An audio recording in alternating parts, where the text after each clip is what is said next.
I used to see these elderly people sitting at the table having coffee or a glass of wine with a distant look on their face. And when I talked to them, they used to sit there all day because for them to go home there was nothing there for them.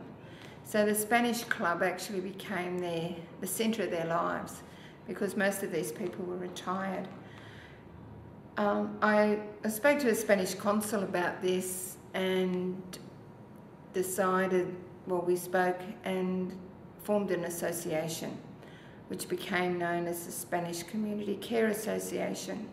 Why is it an essential service? Why is it something they need, community needs? They need it because they can speak in their mother tongue.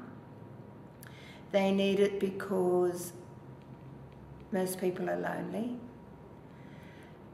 Not necessarily because they're in a social, economic situation, because you can be very wealthy and still be lonely. So it's the loneliness and the common ground that they can come together and we can have a feed and chat, and it's just commonality that they need to be together. And Spanish-speaking people are very social people and they like to interact with each other.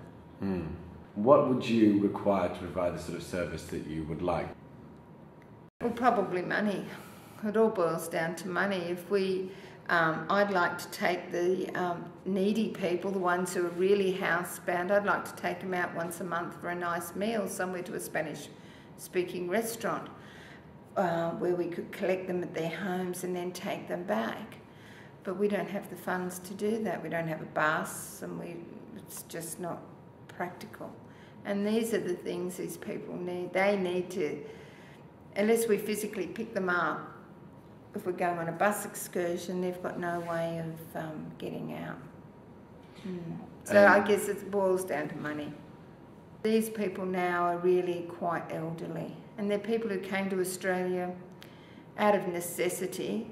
I don't think they came for an adventure like young people go travelling today for the adventure. These people came out of necessity. And it's quite sad, some of their lives, because they worked so hard, there was no time to learn English. So in an ideal world, it would be great if they had a place where they could now spend the rest of their lives amongst their own community, speaking their own language, eating their own food, and just being together. Because they can't go back home, back to wherever their country of birth is, because they've been here too long, so they don't fit in.